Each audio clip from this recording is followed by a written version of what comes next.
Acting Prime Minister, Honourable Ministers of the Cabinet, Honourable Members of Parliament, Excellencies, fellow members of the Diplomatic Corps, Reverend Betham, leaders from business and society, ladies and gentlemen, I would like to thank everyone for attending tonight to help celebrate the Queen's birthday party in this, a special Platinum Jubilee year,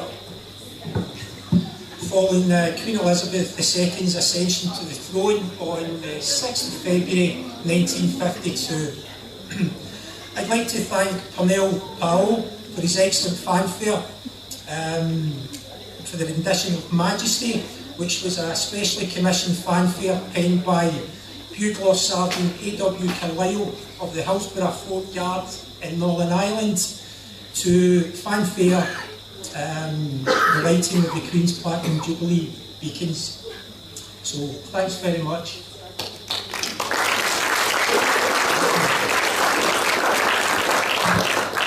I'd also like to thank all my team in the British High Commission, the staff at the Robert Louis Stevenson Museum, and the various contractors and bands who have helped make tonight possible. So thanks very much, everyone. Before we start, I'd just like to run through, we have toilets to the left, there's also toilets to the back of the Robert Louis Stevenson Museum, and in the event of a fire, I would ask if everyone could leave by the left there, just leave your cars where they are and go via that route so that we don't block any fire engines or anything coming in. So that'd be great, please. The Queen has been one of the UK's foremost diplomats, affirming old relationships, building new connections, strengthening the bonds of friendship, understanding and respect between the UK and the rest of the world. Known for her sense of duty and devotion to a life of service, she has been an important figurehead for the UK and the Commonwealth during times of enormous social change. The Queen is also renowned for a wicked sense of humour, as we've seen recently when she shared a marmalade sandwich with Paddington Bear over the weekend. For those who have not seen it, I suggest you look up YouTube because it's quite funny. So, therefore, it's basically great pleasure that I open the celebration tonight. So thank you all for coming.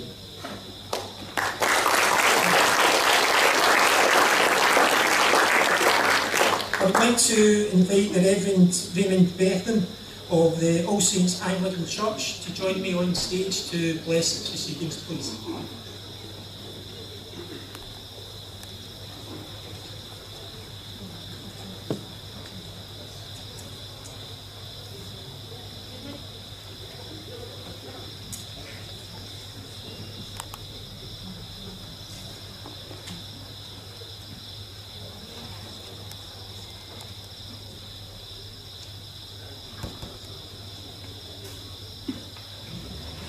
Thank you so much. I've never heard my name called Reverend Betham, but I think I like it. I think it'll grow on me tonight. Also, I would really like to congratulate the British High Commission for this beautiful night. Isn't it good to be very close to God's nature and not be stuck in a big building? So, you know, sometimes we forget how beautiful God's creation is, and it's how we should enjoy it. In May every year, on the 1st to the 26th, in the Anglican communion worldwide, we celebrate on this day, Ascension Day, which is recorded in the book of the Acts of the Apostles. This was after Jesus' resurrection and his final departure after his earthly ministry. As you know, he was taken up to heaven to take up his seat at the right hand of his Father's throne in heaven.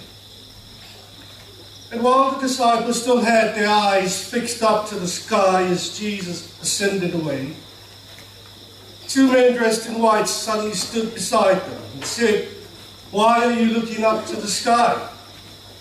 This Jesus who was taken from you into heaven will come back in the same way that you saw him go up into heaven. So the Feast of the Ascension is a glorious feast day, a day to celebrate the triumph of God in Christ, and that this triumph means that our sins and weaknesses are indeed forgiven. But it's not a day just to fill us with joy, to leave us staring into heaven, waiting for Jesus to come back, to heal all that is broken, and to undo every injustice in this world, and waiting for God to act in our lives, in our church, and in our communities. But the ascension of our Lord indicates that there is no work to be done by us. The ascension of our Lord is a feast that is intended to transform us from not just being observers or spectators, but to be active members of this work that he has entrusted us to do.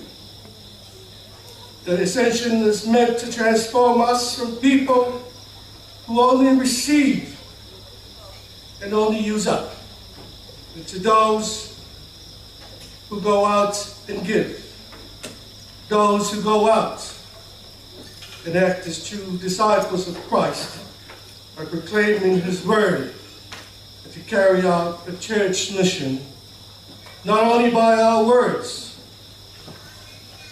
but through our loving actions towards one another.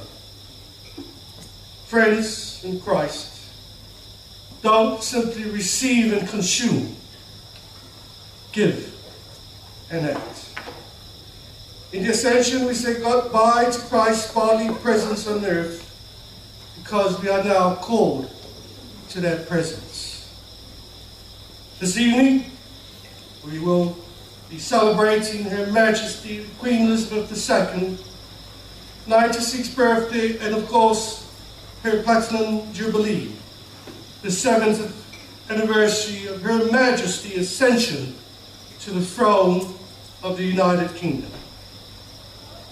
70 years ago, God chose Queen Elizabeth to take up her earthly throne, and with the Holy Spirit guiding her as the wind beneath her wings, she still reigns at the age of 96.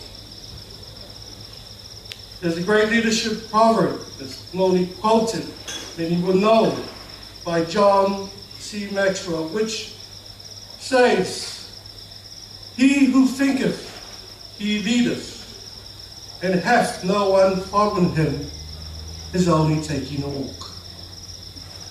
In the Gospel of Matthew 20:28, Jesus says, just as the Son of Man did not come to be served, but to serve, and to give his life as a ransom for many.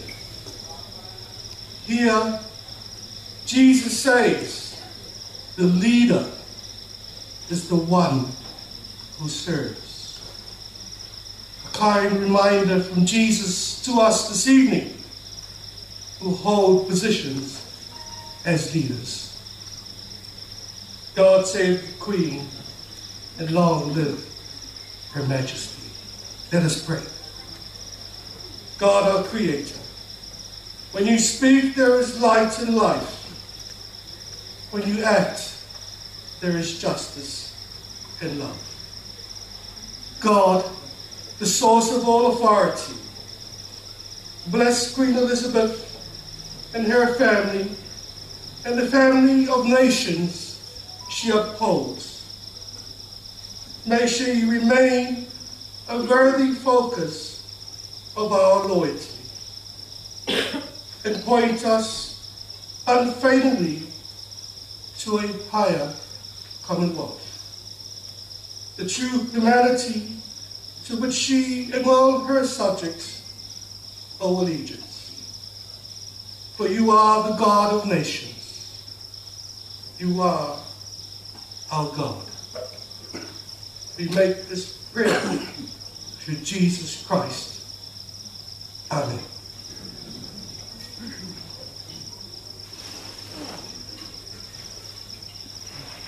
Thank you, Reverend.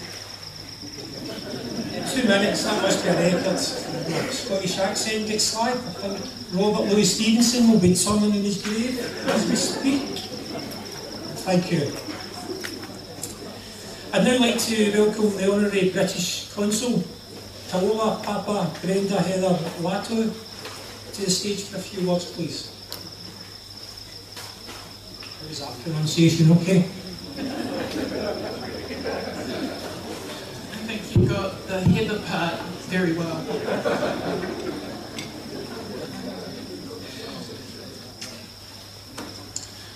Ona wā maea, ma whaamumua, mea I matau tusa. Ai walanga se leo, e whai ma whawhongata mamoli.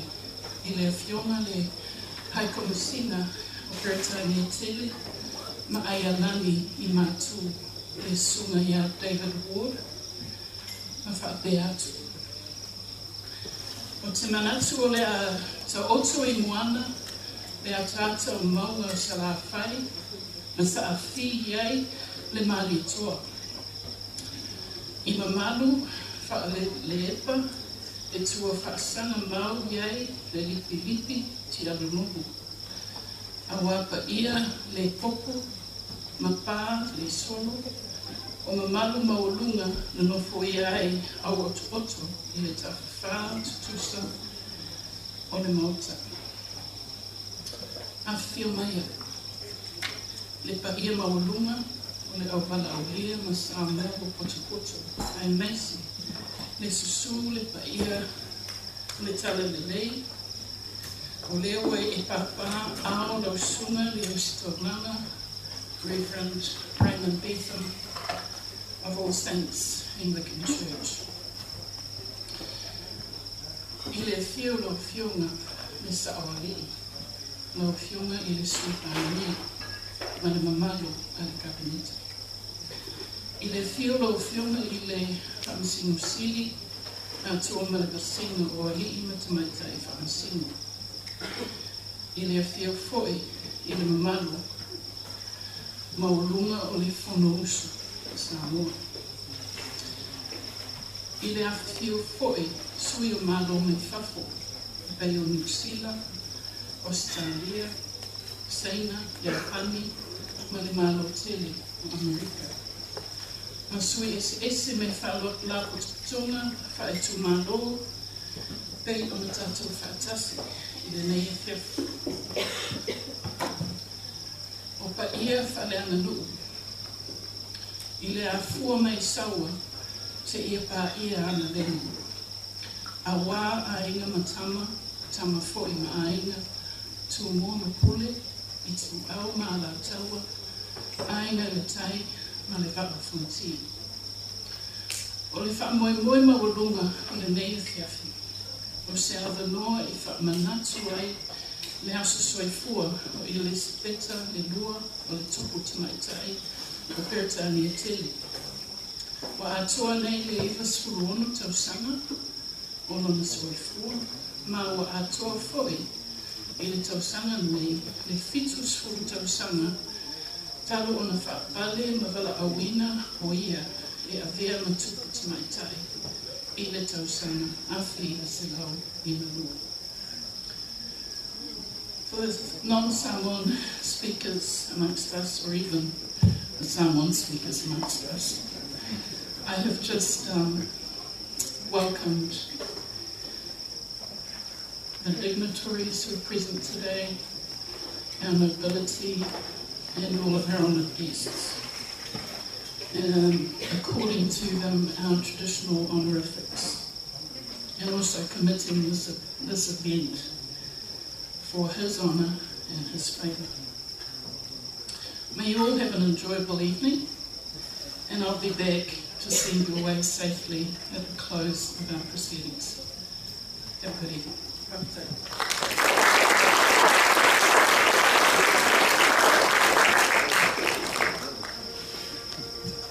Thank you, Tuala.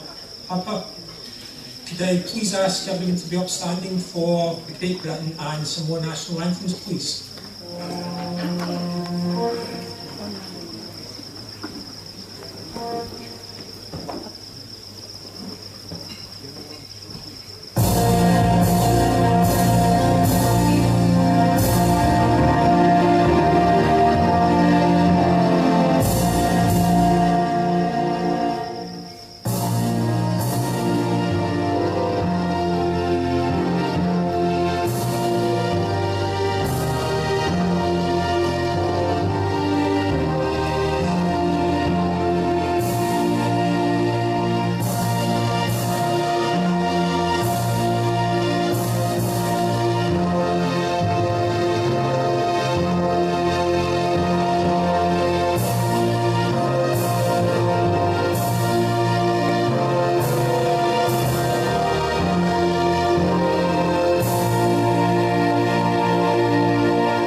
Thank you.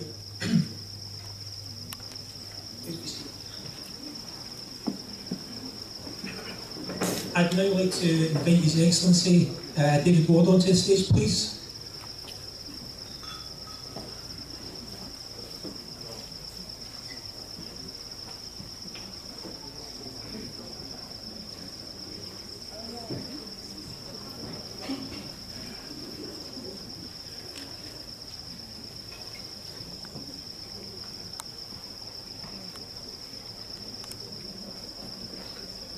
Honourable Acting Prime Minister Tuala Iosefo Ponifasio, Reverend Betham, Honourable Members of the Cabinet, Honourable Members of Parliament, Your Excellencies, Members of the Diplomatic Corps, leaders of the private sector and of the voluntary sector, ladies and gentlemen. Whawhetai tele, mo le taliaina, o le wala aulia, e tala aao mai, I lenei awhiawhi. Awhiwhio mai, maliu mai, talofa lava. Ladies and gentlemen, 70 years is a long time. In 1952, it was in fact longer than the average British man could expect to live. It would then have been 66 years was how long he would have expected to live. Ladies could have expected to live for 71.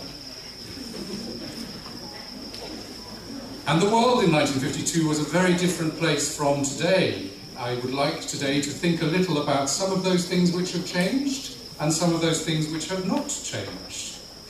Let's consider the changes first. The population of the whole world was how much? 2.6 billion people. Now, even while some of those 2.6 billion people are still alive and with us, the world population is closer to 8 billion. in one lifetime. The population of the United Kingdom in 1952 was 50 million, and with Samoa, 87,000. There were 2.7 million pet dogs in the United Kingdom in 1952. Now, I wonder, might there be an expert in the audience who might know how many pet dogs there are in the United Kingdom now?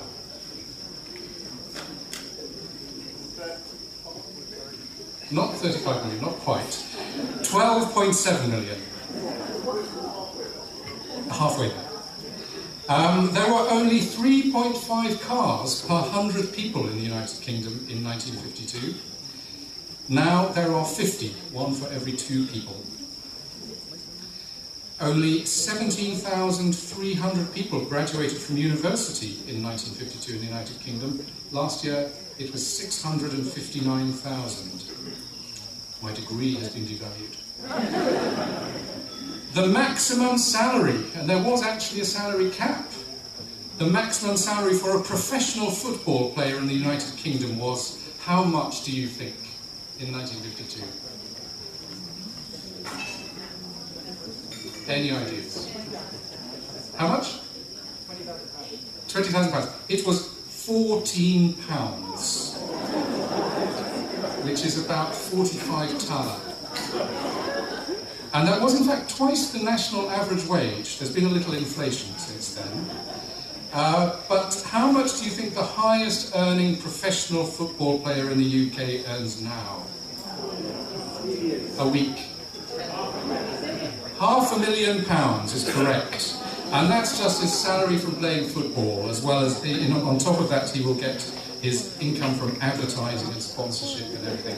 His football salary is 800 times the national average wage.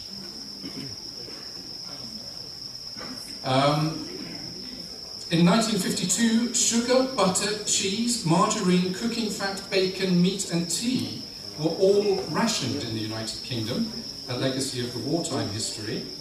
And there was as yet, in 1952, no James Bond, no Beatles, no Harry Potter, and no Paddington Bear. Now this will age some of you if you recognise these. Instead, there was Dick Barton, Joe Loss and his orchestra, the Beverley Sisters, and Rupert the Bear. Anybody remember those? Dick Barton, Special Agent? Rupert the Bear. He's still published, actually, I think in the Daily Mail. The Prime Minister of the United Kingdom was Sir Winston Churchill. Of Australia, it was Sir Robert Menzies, and of New Zealand, Sir Sidney Holland. Harry S. Truman was President of the United States, and Joseph Stalin, the leader of the Soviet Union. The United Kingdom had one TV channel in black and white, which broadcast for 6 hours a day, which was the BBC. And IBM had just started to market the first commercial computer in the world, which was available to rent, not to buy, to rent, for $12,000 a month. That's equivalent to $120,000 of today. I think you will agree that there have been 1 or 2 changes. But some things, perhaps some of the more important things, have not changed.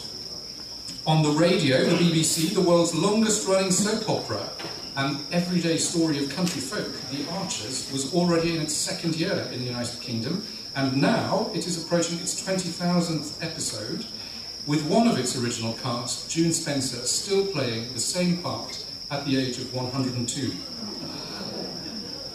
Agatha Christie's play, The Mousetrap, the world's longest-running stage play, opened in the West End, and it completed over 28,000 performances in its initial run before having to pause due to the COVID pandemic in 2020.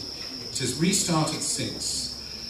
Since the death of Richard Attenborough, who was one of the original cast, in 2014, I'm not sure whether any of the original cast members are still with us, but I know for a fact that one of the original audience members is, because that was my father. And he didn't tell me until I bought him tickets to go and see it. And I asked him, who do you think did it? And he said, well, I know who did it. I said, well, thank you for telling me. But speaking of things which have not changed, and even closer to my home, Newcastle United, my new local football team, defeated Arsenal 1-0 to win the FA Cup in 1952, and appropriately defeated Arsenal last week to deny them a place in the Champions Cup. I hope you will agree therefore, that many of the most important things in life remain unchanged. But I am honoured today that you've joined me today to celebrate the life and work of one who has come to embody, paradoxically, both change and continuity through those 70 years, and I'm speaking, of course, of Her Majesty Queen Elizabeth II. As my colleague Robert said, she ascended to the throne 70 years ago this year. In 1952, her fresh and youthful vitality made her a symbol of renewal and new beginnings for a people still recovering from wartime. Yet the institution she embodied was one of continuity, which had prevailed not just through that war, but also already for hundreds of years. Her life and work since has symbolised that almost paradoxical combination of change and continuity. Since her reign began, she has known 14 US presidents, 13 British prime ministers, including every single Labour prime minister there has been in the United Kingdom, 10 presidents of France, 5 popes, and 6 archbishops of Canterbury. When she was born, the most advanced form of transport in the world was the airship, and she has lived long enough to catch a train to France and meet 3 people who have walked on the moon. And despite not having a passport, she has become the most travelled head of state in history, having visited 110 countries, many of them several times. I hope that she has contributed those elements of renewal and continuity to relations between our 2 countries, the United Kingdom and Samoa too, where her visit in 1977, in the year of her Silver Jubilee, was the first by a reigning British monarch, but built on a long history of UK-Samoa relations. I know that there are some of you here in the audience this evening who remember that visit and can remember meeting her on it. There are some pictures, indeed, of that visit over to my right, and I hope you will all take a look at them. I know that she herself enjoyed the visit and still has sharp memories of it. And in a way, that visit symbolised both the renewal, the first visit of its kind, but the continuity of relations between our 2 countries. She was awarded the Grand Order of Vailima by Samoa's head of state, Malietoa Tanumafili, whose official residence this house then was. This house having earlier been built by the famous British author, Robert Louis Stevenson, who in the 19th century lived here, swam in the pools nearby, and rejoiced in his Samoan sobriquet of Tuala. Earlier this week, I was delighted to be joined by representatives of the Ministry of Natural Resources and the Environment and the Samoa Conservation Society in planting a tree to commemorate the Queen's Platinum Jubilee in the Botanical Gardens, just over there, just as she herself had planted a tree on the occasion of her Silver Jubilee visit in Samoa in 1977, and just as Robert Louis Stevenson did on his land, what was then his land, here around us. I hope that she will be pleased to know that the tree planted in her honour, a Talafula tree, a native tree of Samoa, once common but now rare, but which is the only host of the beautiful Samoan butterfly, the pepe'ai,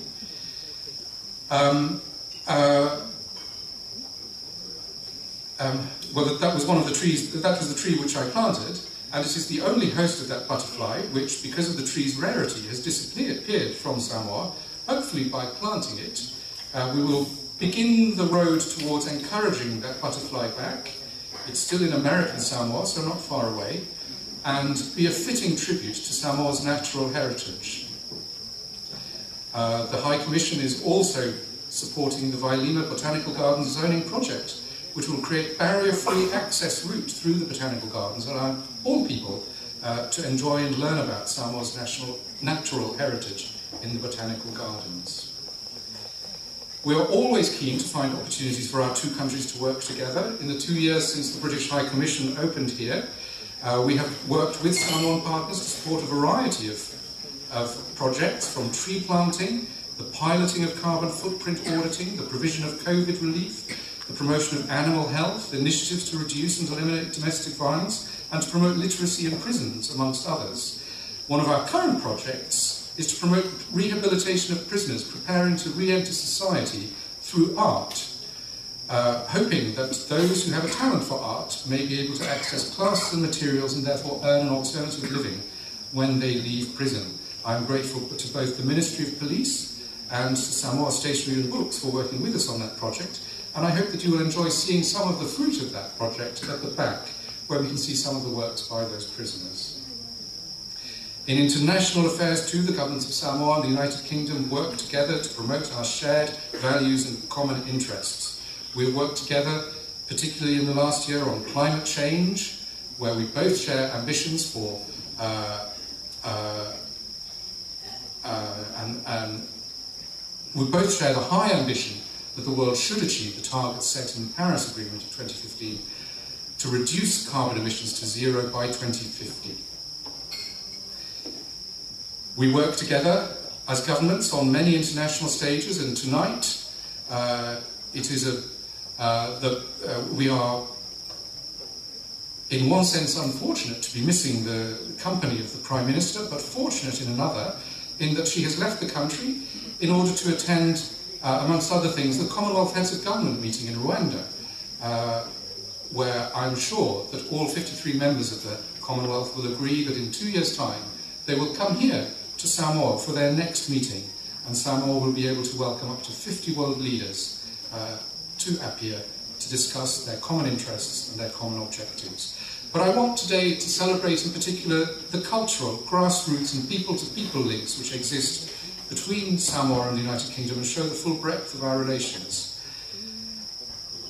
Gathered here today, I see before me some of the upstanding examples of active British citizens in Samoa, and Samoan citizens are increasingly active in public life in the United Kingdom too.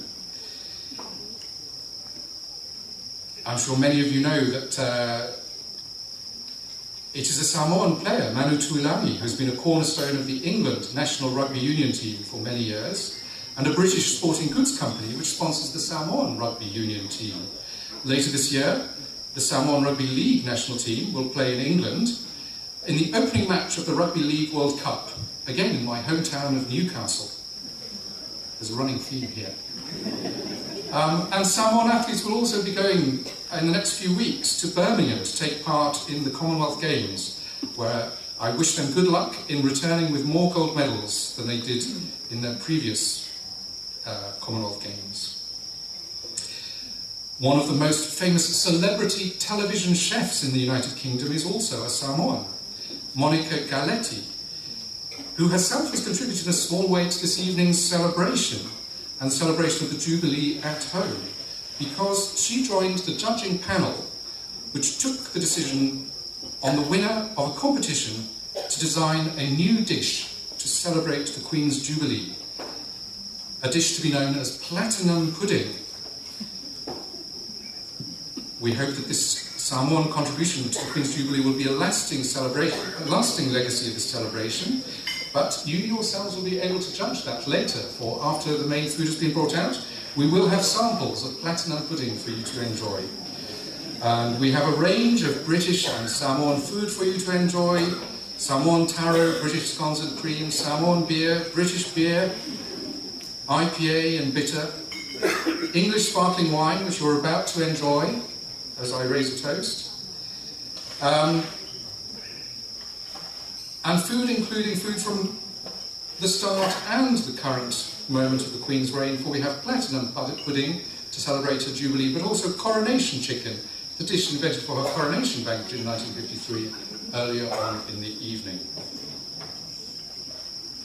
I hope also that you will be entertained by a sample of popular music from Britain and Samoa over the 7 decades of her reign as we eat. But before all that, I ask you to recall once again the subject of our celebrations, Her Majesty. In 1947, at the age of 21, she pledged that her whole life, whether it be long or short, would be devoted to our service. We know now that that life would be a long one, and we have benefited from that long service. She has indeed set a model of duty, discretion, and indefatigable service. And one of those things to which she has served and to which she has contributed have been the relations between our two countries. And so I would like you to join with me in a moment, as soon as the glasses spread out among the tables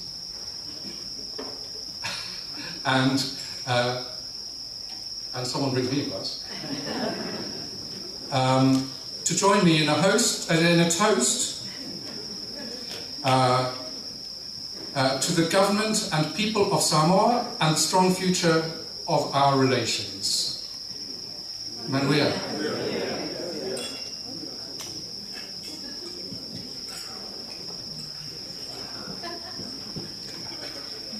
Thank you very much.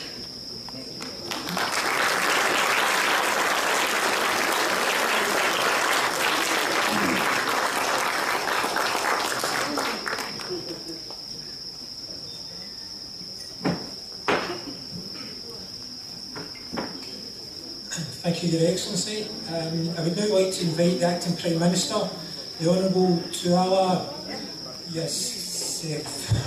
Sorry. The Honourable Acting Prime Minister onto the stage, please. Can I try it again? Sorry.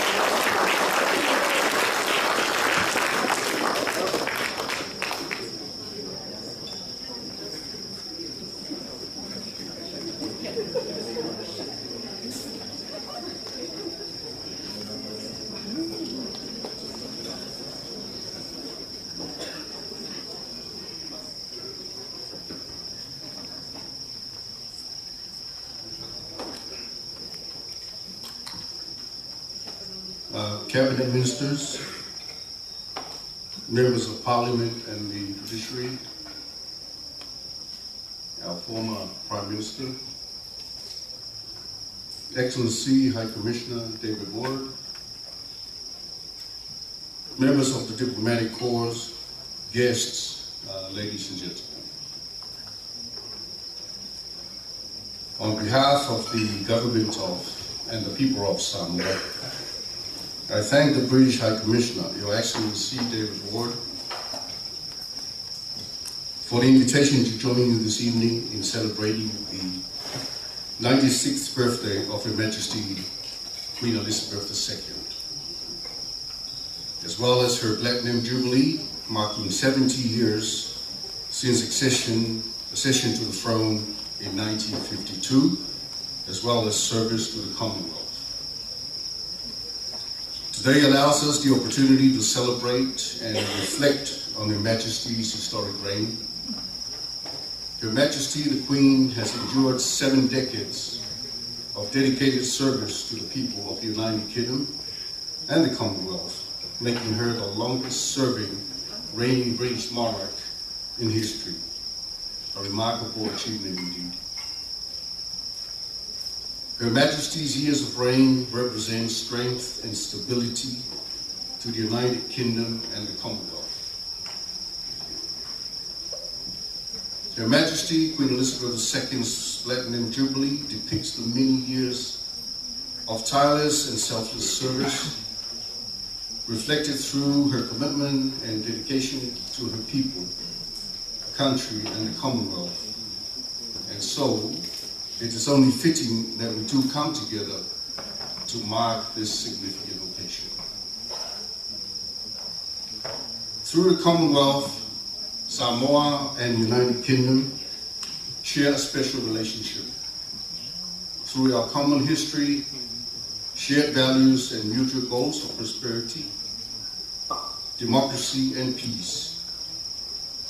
Samoa was fortunate to be one of the countries Her Majesty visited in 1977 on a Pacific tour to mark her Silver Jubilee, and we anticipate with great pleasure another visit from the British monarch when Samoa hosts the Commonwealth Heads of Government meeting in 2024.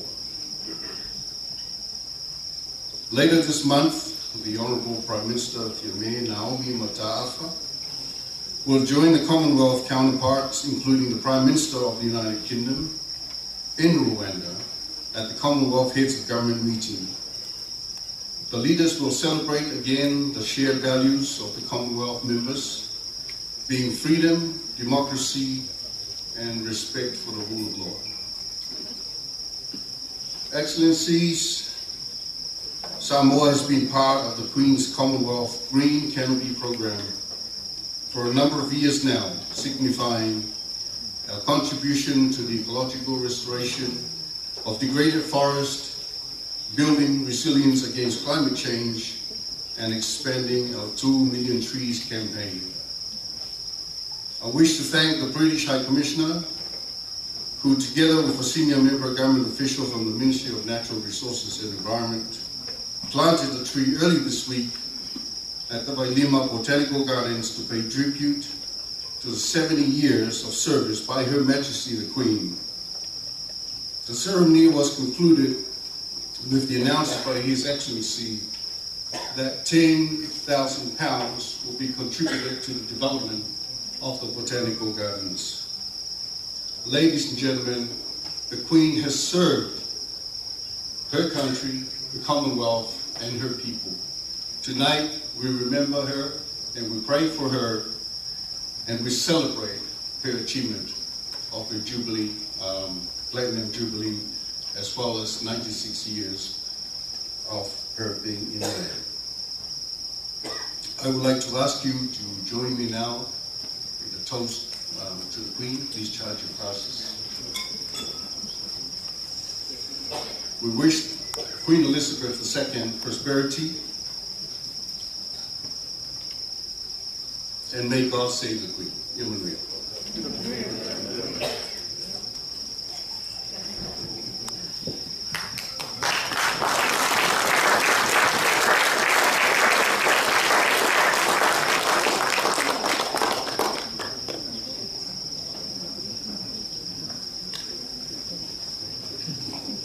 Could I ask you to join us on stage, please, for the cake cutting?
Thank you very much, Acting Prime Minister, Your Excellency.